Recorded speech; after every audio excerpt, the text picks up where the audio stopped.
Next যে জিনিসটা আমাদের আছে সেটা হচ্ছে দরকারি জিনিস, এটার নাম কি জানো? হিট ক্যাপাসিটির আগে একটা জিনিস আছে ছোটখাটো, ল অফ থার্মোডাইনামিক্স। সো হ্যাঁ, সো উই হ্যাভ, হ্যাঁ মাইক অন করা, মাইক অন করাই ছিল আই বিলিভ।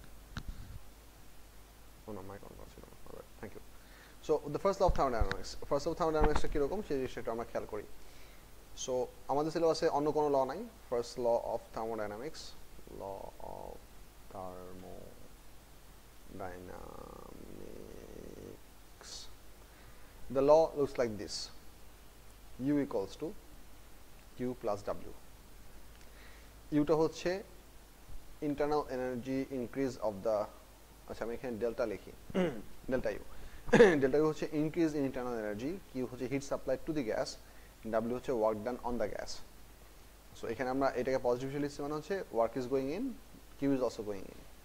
যদি কোনো সময় ওয়ার্ক বের হয়ে যায় তাহলে ডাব্লিউ ভ্যালু নেগেটিভ হতে হবে, যদি কোনো হিট বের হয়ে যায় তাহলে কিউ ভ্যালু নেগেটিভ হতে হবে। This equation is defines the total amount of energy change amount for certain amount of idol gas system. তো এইটার উপর বেস করে আমাদের অনেকগুলো ইকুয়েশন ডেভেলপ করা পসিবল। এই যে এখানে যে জিনিসটা বলছিলাম যে একটা ফুল সাইকেল যদি আমাদের একটা সার্টেন গ্যাস কভার করে তাহলে তার টোটাল ইন্টারনাল এনার্জি চেঞ্জ হবে হচ্ছে জিরো। সো এটার উপর বেস করে আমাদের কিছু টেবিল ফিল আপ করতে আসে, যাতে এখানে কিছু টেবিল থাকে, বাট সেই টেবিলগুলোর টিপিক্যাল শেপটা থাকে এরকম যে that's a we have a process. মানে আমি এইটার জন্য যদি টেবিলটা আঁকি, that's we have a table like this, এরকম চারটা রো দেওয়া আছে।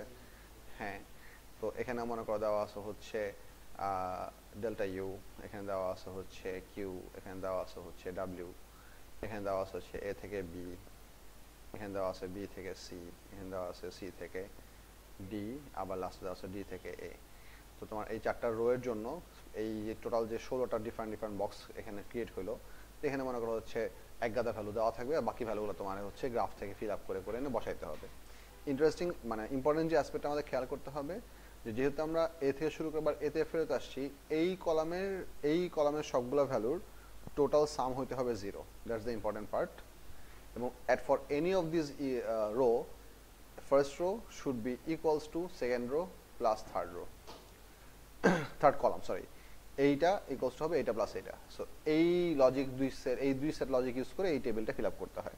এবং এটা এখন এক সময় ভ্যালু এক থাকে, কোনো সময় প্লাস থাকে, কোনো সময় মাইনাস থাকে, বাট এই লজিকটুকু অ্যাপ্লাই করে এই ধরনের টেবিলগুলো ফিল আপ করতে হয়। এই ধরনের কোশ্চেন আসে, খুব ফ্রিকোয়েন্টলি আসে। সো এই জিনিসগুলো কি বলে পাঁচটা কোশ্চেন করতে প্র্যাকটিস করলে তোমরা আরো ভালো বুঝবা। Still if you come across some problem that doesn't make sense, নিয়ে এসো, আমি দেখাই দিব, না সমস্যা নেই। এখান থেকে এক্সাম্পল বেস প্রবলেম সলভ করা ছাড়া এটা আসলে বুঝানোর আর ফার্দার কিছু নাই। বেসিক আন্ডারলাইন প্রিন্সিপাল হচ্ছে এটা, যে ফুল সাইকেল কভার করলে আলটিমেটলি তোমার ডেল্টা ইউ এর value at the end of the full process হবে জিরো। মোট মিলে ওভারঅল ইন্টারনাল এনার্জি কোনো চেঞ্জ হবে না। গেল একটা পার্ট।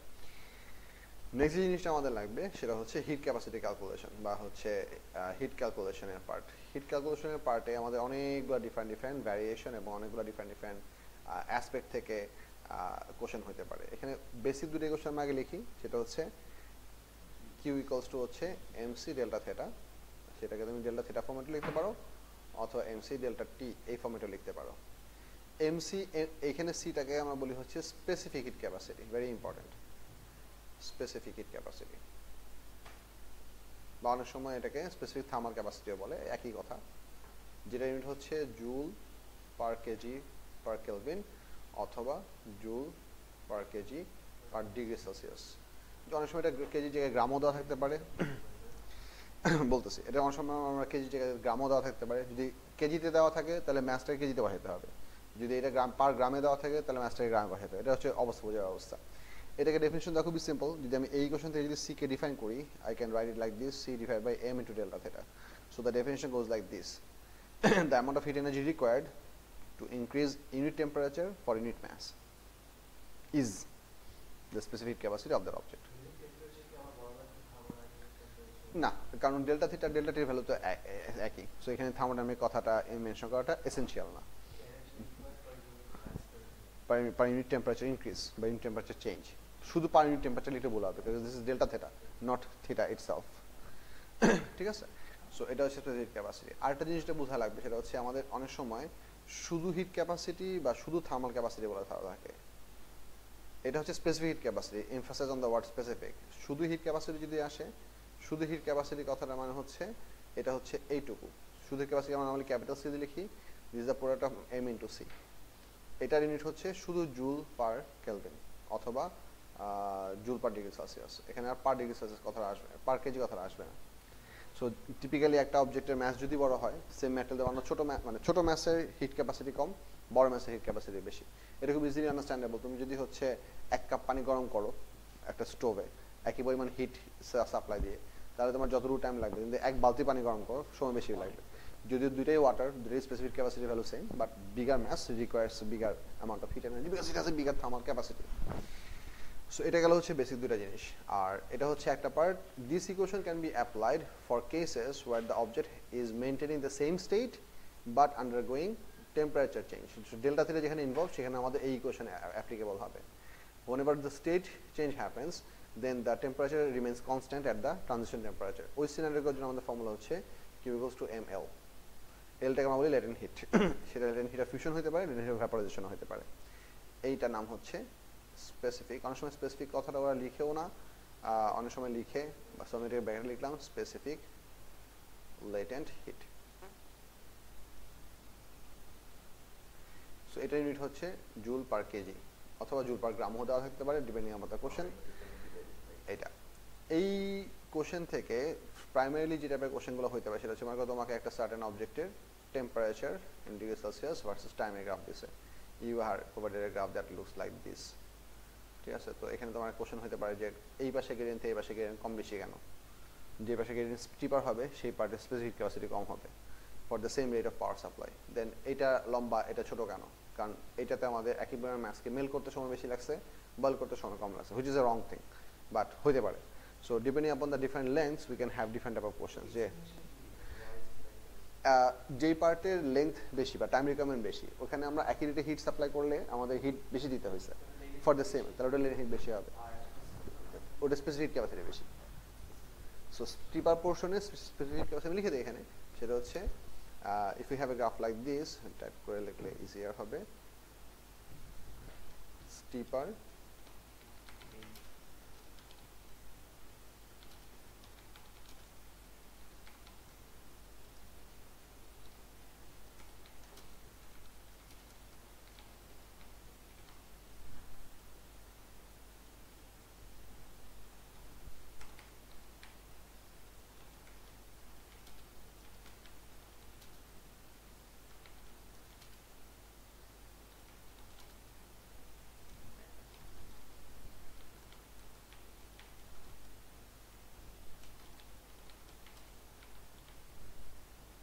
এই দুইটা।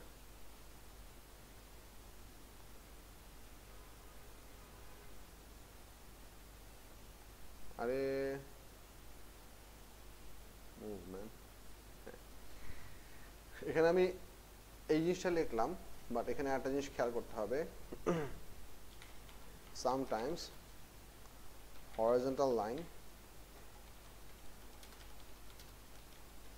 can also mean thermal equilibrium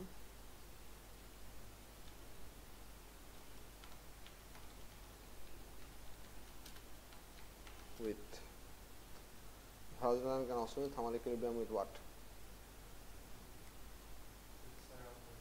With surrounding. So এটা কোশ্চেন পরে বোঝা লাগবে যে আমাদের অবজেক্ট যেটাকে আমরা হিট আপ করছি বা কুল ডাউন করছি, কুল ডাউন করলে ডিক্রিজিং গ্রাফ হয়, সেটা আমাদের আলটিমেটলি সাউন্ডিং এর সাথে ম্যাচ করছে কিনা। যদি করে তাহলে সেটা একরকম, আর না করলে সেটা আরেকরকম। সেটা কেয়ারফুলি খেয়াল করতে হবে যাতে জিনিসটা আমাদের ভুল না হয়। ওয়ালাইকুম আসসালাম। আরেকটা ইম্পর্টেন্ট পার্ট যেটা আমাদের জন্য লাগবে সেটা হচ্ছে যে ডিফারেন্ট ডিফারেন্ট কেসে আমাদের অনেক significant amount of hit calculation করতে আসে। ইম্পর্টেন্ট পার্টটা হচ্ছে এনার্জি যদি কোনো সময় পাওয়ার দেওয়া থাকে, you can always find out the power, you can always find out the energy, let's say কিউটাকে আমরা এখানে এনার্জি হিসেবে দেখাচ্ছি, চার্জ না, that can be given as power into time. এটা হচ্ছে একটা ইম্পর্টেন্ট অ্যাসপেক্ট, অনেক সিনারিওর জন্য applicable. And then again if you have delta T by delta T, তুমি যদি মনে করো এই জায়গাতে যদি তুমি একটা গ্রেডিয়েন্ট বের করো, let's say if you calculate the gradient of this much part of the graph, সেটা হবে কি ডেল্টা থিটা টি হবে ডেল্টা টি।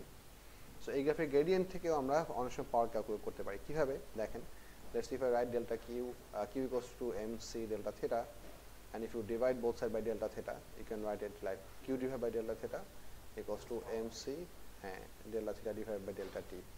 সো এই কোয়ান্টিটিটা অনেক সময় গ্রাফ থেকে সরাসরি ড্রপ ইন করতে হয়, বা কোশ্চেনে বলে দেওয়া থাকে যে এই পার্টটুকুর গ্রেডিয়েন্ট হচ্ছে এত, আর এই গ্রেডিয়েন্টকে সামহাও তুমি ক্যালকুলেশনে ইউজ করো। তো সেই কেসে সরি, এটা হবে delta T, my bad, delta theta না, এটা হবে ডেল্টা টি। সো আর এই ফ্যাকশনটা হবে হচ্ছে আমাদের অ্যাপ্লাইড পাওয়ারের ভ্যালু। সো এই পাওয়ার বসাতে পারলাম কোশ্চেন থেকে, এটা বসালে এগুলো বসালে তো আমার ম্যাথসটা নিশ্চয়ই করা পসিবল। সো ডিফারেন্ট আননোন থাকতে পারে, কোশ্চেনের ভ্যারিয়েশন ডিফারেন্ট হয়। আরেকটা পার্ট যেটা ইম্পর্টেন্ট সেটা হচ্ছে যে কখনো যদি কোনো একটা সার্টেন অবজেক্টকে মনে করো আমরা হিট দিতেছি কন্টিনিউয়াসলি, বাট একটা সার্টেন সময় পর্যন্ত হিট বাড়তে দেখা গেল যে তার হিট ইনক্রিজ করা ইভেন্চুয়ালি স্টপ হয়ে গেছে। মনে করো একটা সার্টেন অবজেক্টের টেম্পারেচার একই স্টেটের জন্য, মনে করো মেটাল পিসের টেম্পারেচার আমরা এখান থেকে বাড়ানো শুরু করছি, এটা এখান থেকে বাড়তে এখানে হরাইজন্টাল হয়ে গেছে। এই হরাইজন্টাল হয়ে যাওয়ার কথাটা মানে হচ্ছে at this point the rate of heat supply is equal to rate of heat loss. তার মানে হচ্ছে তার মানে এটা কিন্তু আমাদের সারাউন্ডিং এর সাথে ইকুইলিব্রিয়ামে আসে নাই।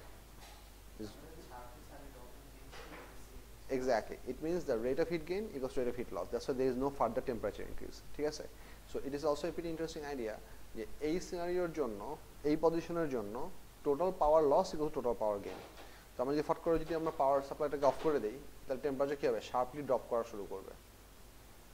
এবং তুমি যদি এক্স্যাক্টলি এই কর্নার পয়েন্টের গ্রেডিয়েন্ট বের করো, you should be able to understand that this is the rate of heat loss at that instant, which is mathematically equal to the rate of heat gain at that instant. সেখান থেকেও কিছু calculation করা possible. এই ধরনের question অনেক সময় পরীক্ষায় আসে, যে এই ধরনের কোশ্চেন আমাদের ওয়ার্কশিটে আছে, ওয়ার্কশিটে মনে হয় 14 নম্বর কোশ্চেন। আচ্ছা রোকে, আমাদের কি এটুদের থার্মালের বুকলেট আছে? না থাকলে এখনই একটা প্রিন্ট দিতে বলেন, ঠিক আছে? লাগবে। এই যে এই ছেলেটা হচ্ছে আহনাফ, ওকে দেওয়া লাগবে, এটা একটু খোঁজ করেন। না থাকলে এখন একটা প্রিন্ট দিতে বলেন। এখানে নাই, এখানে সব বলে দিচ্ছে থার্মালের বুকলেট না। আচ্ছা, এটা গেল হচ্ছে hit capacity related calculation. Hit capacity related আরো অনেক ধরনের ক্যালকুলেশন আছে, আমি তোমাদের কিছু কোশ্চেন দেখাই। হ্যাঁ, আমি কনস্ট্যান্ট পাওয়ার, হ্যাঁ আমি হিট সাপ্লাই ফিক্সড রেটে করতেছি, বাট তুমি যত এসেনশিয়ালি যত টেম্পারেচার বেশি রিচ করবা, তোমার রেট অফ হিট লস তত আস্তে আস্তে বাড়বে। So this is not an insulated scenario, this is an exposed scenario. ওই সিচুয়েশনের জন্য এটা অ্যাপ্লিকেবল।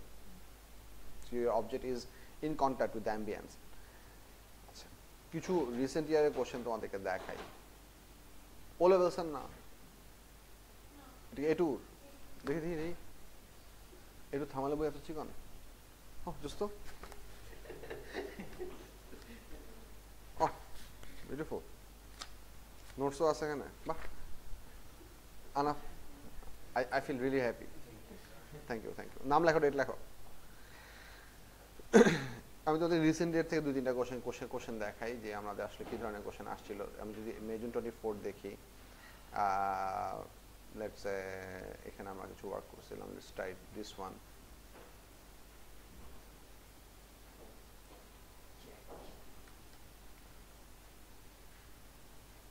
আমাদের কোশ্চেন মোস্ট লাইকলি এখানে করা হয়েছিল কি? হ্যাঁ, করা হয়েছিল। ওকে, still what is meant by ideal gas is one of the basic assumptions of ideal gas. What can be reduced by the potential energy just to the random portion of the molecules of ideal gas. Sample of atomic ideal gas is pressure এত যেটা আমাদের number of molecules PV equals to NRT থেকে আমাদের মোল number থেকে বের করতে হয়েছে। Average current KG তো molecules of the gas, average current KG আমরা 3/2 KT দিয়ে বের করছি, কারণ টেম্পারেচার যেহেতু দেওয়া আছে অলরেডি। সো জাস্ট এইখানে বসাই দিলে এটা চলে আসবে। Internal energy of the gas, explain your reasoning. এটা ছিল হচ্ছে average translational kinetic energy of one molecule of gas, important emphasis on the word one. আর পরে ওইটাকে যখন আমরা এই নাম্বার পার্টিকেলস বের করেছি, টোটাল ইন্টারনাল এনার্জি বের হয়ে গেছে। And that's pretty much it. The volume V of the gas is now varied, keeping the pressure constant. Volume is now varied, keeping the pressure constant. On figure 3.1, sketch the variation with V of the internal energy of the U of the gas. So এখানে একটা জিনিস বুঝো, আমরা যদি আস্তে আস্তে volume বাড়াই while keeping the pressure constant, তার মানে প্রেসার কনস্ট্যান্ট রাখতে হলে আমাদের হচ্ছে এই ফর্মুলাতে P কনস্ট্যান্ট হতে হবে। তার মানে V should be directly proportional to T। তার মানে ভলিউমকে তুমি যে রেশিওতে বাড়াবা, টেম্পারেচার একই রেশিওতে বাড়বে। সো ভলিউম এবং টেম্পারেচার রেশিওটা হবে লিনিয়ার। এক্স্যাক্টলি, হ্যাঁ, ইন্টারনাল এনার্জিকে তুমি এই ফর্মেটে লিখতে পারো, total number of particles into 3/2 KT। Total number of particles constant, যেমন তো গ্যাসকে লিক করতেছে না বা নতুন গ্যাস অ্যাড করতেছে। হ্যাঁ, এক্স্যাক্টলি, এটা বুঝো। 3/2 কেটে হচ্ছে একটা পার্টিকেলের অ্যাভারেজ ট্রান্সলেশন এনার্জি। সেটা যদি total number of particles multiply করে দাও, you get the total energy, total kinetic energy, which basically means the total energy of the gas. তো এই টোটাল এক্সপ্রেশনের মধ্যে এই টিক দেওয়ার তিনটা ভেরিয়েবল হচ্ছে কনস্ট্যান্ট। তার মানে আলটিমেটলি আমাদের টি ভার্সেস ভি এর গ্রাফ আর ইউ ভার্সেস ভি এর গ্রাফ কি হবে? সেম শেপের আসবে। Because this is a sketch graph, ultimately this will be straight line passing to the origin. So এটা 2 মার্কের একটা গ্রাফ ছিল, বাট লজিক্যালি রিজনিং না বুঝলে তুমি এই 2 মার্কের গ্রাফ অ্যাকচুয়ালি লিখতে পারবে না। স্টুডেন্টদের খুব কমন টাইপের মিস্টেক হচ্ছে যে ওই যে একটু আগে বলছিলাম যে আমাদের ভলিউম, আমাদের কি বলে টেম্পারেচার কনস্ট্যান্ট রাখলে প্রেশার ভলিউম হচ্ছে ওইভাবে ম্যানেজ হয়, বাট এখানে কিন্তু করে দিচ্ছে pressure constant.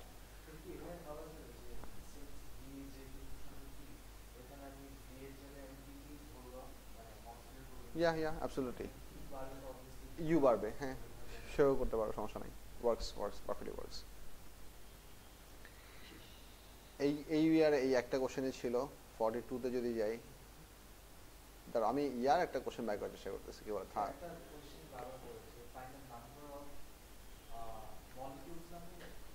Mole number of gas কেমন বাই করা? না না না, ইয়ার মিস এখানে টেবিল নেই।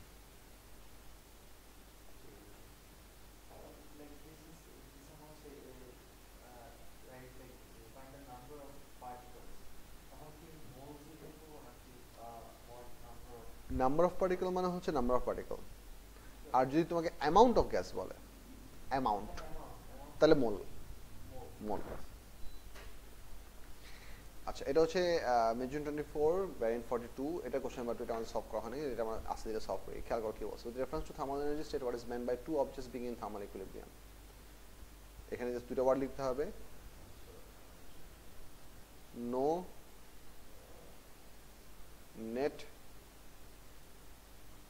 Transfer of thermal energy, comma same temperature. Same temperature না লিখলেও হয়তো, I am just writing this because I want to be safe.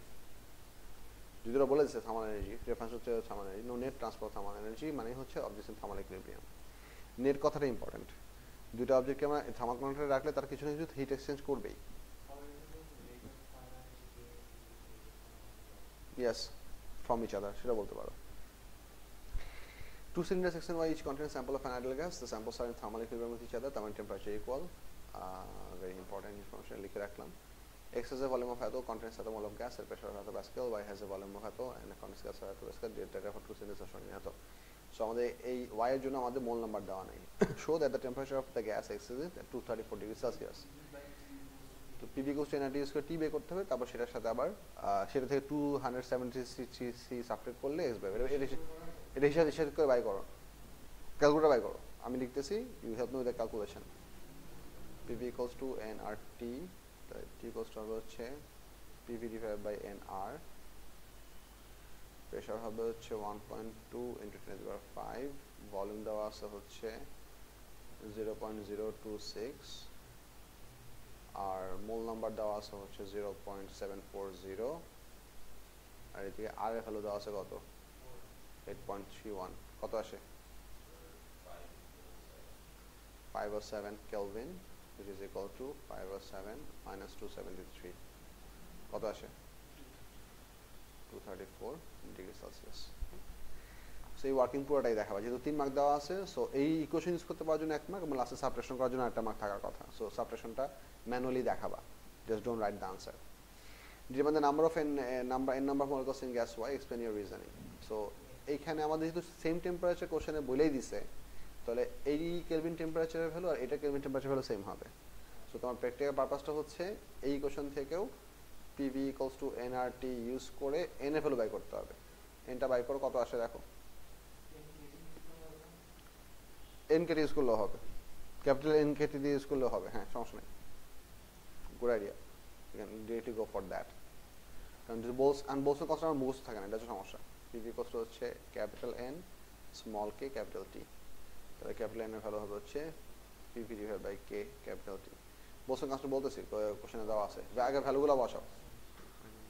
2.9 into 10 to the power 5 into 0.0430, 3 is a number, temperature পাইছিলাম 507 আর কে value উপর থেকে নিয়ে আসতেছি আমি, দাঁড়াও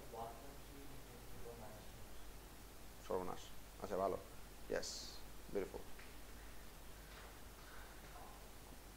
1.38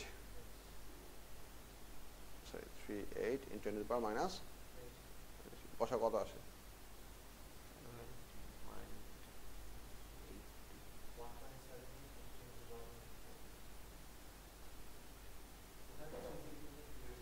হ্যাঁ হ্যাঁ গিভেন ডেটা সব CSF তুমি আনসার CSF দিবা, as simple as that, 10 to the power 24 গেল।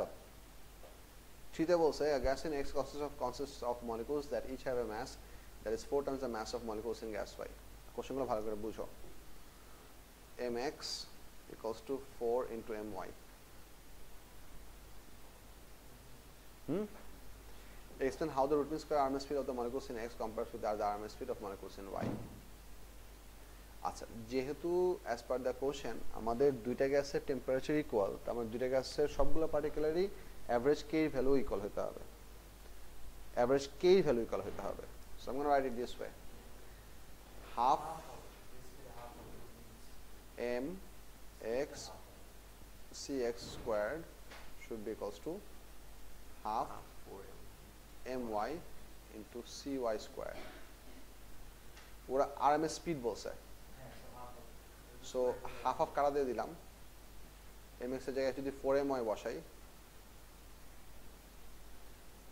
into cx whole square equals to my into cy whole square, my বাদ, তার মানে হচ্ছে cx by cy whole square equals to 1/4, therefore cx by cy equals to half, তার মানে হচ্ছে cx equals to half of cy। So তোমার স্টেটমেন্টটা হবে RMS speed of molecules of X is half of RMS speed of molecules in Y। তুমি এইটুকু calculation show করলা, show করার পর লাস্টের সেন্টেন্সটা তুমি ওয়ার্ডিং এ লিখবা, জাস্ট এটা কনভার্স করবা যে RMS speed of the molecules X is half compared to the RMS speed of molecules in Y। তারপর আমরা মার্কস স্কিম দেখি, মার্কস স্কিম তো আমাদের কাছে অ্যাভেলেবল আছে, মার্কস স্কিম দেখে আমরা জাজ করি, we don't have to guess this. এটা কত 42 ছিল না, -42 -42 যদি দেখো কোশ্চেন নাম্বার ছিল হচ্ছে কত 3 না 2 এর লাস্টেরটা, সো 2 এর লাস্টে যেটা আছে সেটা হচ্ছে আনসার মার্কস দেখছে হাফ আছে, লাস্টে এই সেন্টেন্সটা লেখা লাগবে। ওয়ার্কিং পড়ে তুমি দেখাইছো ওয়েল এন্ড গুড, বাট তোমাকে লাস্টে কনক্লুডিং সেন্টেন্সটা লেখা লাগবে, এটার জন্য 1 মার্ক থাকবে। 42 এর এরপরে কোশ্চেনটা আছে হচ্ছে এটা হিট নিয়ে, দেখো state what is meant by the internal energy of a system, it is the sum of all macroscopic potential and kinetic energies of all the particles with reference to the molecular kinetic and potential energies, discrimination how the internal energy of a system changes when a gas is heated at constant volume so that its temperature increases। না total energy কি internal energy কিভাবে বাড়বে, আচ্ছা constant volume রাখলে আমাদের হচ্ছে work done on the gas বা work done by the gas zero হবে, but since temperature is increasing so average kinetic energy of the gas particles will also increase. So overall, so এখানে আমি যেটা বলবো সেটা হচ্ছে because the volume is kept constant, no work is done by the gas or on the gas, and because heat energy is added and temperature is increasing, the average kinetic energy of the particles will increase and potential energy change is zero। এটা হচ্ছে তোমার concluding answer. potential energy zero না, potential এখানে তো ideal gas বলা নাই, শুধু gas বলছে, so don't assume it to be ideal gas, you're going to say change of potential energy of the particles is zero, change of potential energy of the gas particles is zero, but change of kinetic energy of the gas particles is positive, বাড়ছে, ঠিক আছে। Unless the word ideal is mentioned, do not assume it to be ideal or do not infer it's ideal। A wire is stretched within its elasticity limit at constant temperature, so constant temperature থাকলে আমাদের particular average kinetic energy constant থাকবে, that's the whole idea, but since it is stretched it means external force had to stretch it out, so work goes in, so average particles potential energy has to be increased। Because physical force দিয়ে আমরা তাকে extend করছি। Work is done on work is done on the object. ওই তো ওটাই বলছে যে ও কোশ্চেনটা বড়, with reference to the molecular kinetic and potential energy, দুইটাকে আলাদা আলাদাভাবে ইউজ করে তোমাকে ডেসক্রাইব এবং এক্সপ্লেন করতে হবে যে total internal energy of the system বাড়ছে না কমছে। Yes, and that energy went into the potential energy form, not in the kinetic energy form of the particles, because the temperature was kept constant. এটাই তোমার ভাষার আশা দিয়ে গুছায় লিখতে হবে। আমরা মার্ক স্কিমটা দেখি। Some potential kinetic energy to of energy of random motion of particles গেল। No change in separation, so no change in molecular potential energy. Temperature increases, so kinetic energy of the molecules increases. Kinetic energy increases, and potential energy unchanged, so total energy increases. Temperature is constant, so no change in molecular kinetic energy. Separation increases, so potential energy of molecules increases. Potential energy increases, and kinetic energy unchanged, so internal energy increases. এটা SMS রিপোর্টে একটু দেখা দরকার, because that should give us some really good insight. 42 এর here.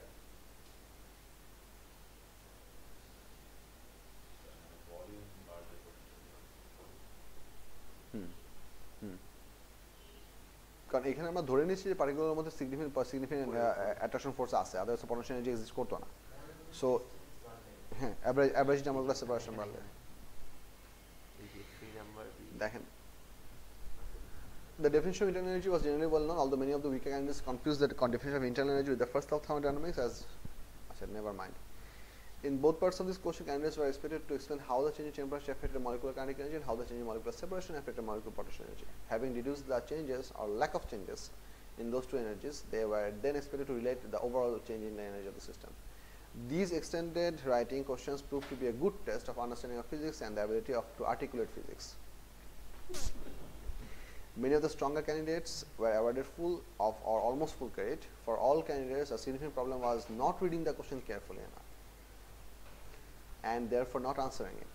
Many candidates ignored the instruction to discuss the molecular kinetic and potential energy and instead gave arguments based on the first law of thermodynamics. Many weaker candidates confuse the notion of no change in energy with energy being zero. Change zero হওয়া আর energy zero হওয়া এক জিনিস না. Careful on the words. Candidates that stated the kinetic energy potential energy of the molecules were zero were very restricted in the credit that could be received. তার মানে যারা কোনোভাবে বলছে যে চেঞ্জের জায়গায় চেঞ্জ কথাটা লেখা নাই and inferred that total potential energy has become zero, total kinetic energy has become zero, were basically given zero. I'll conclude today's class. I have to go hospital. Thank you very much.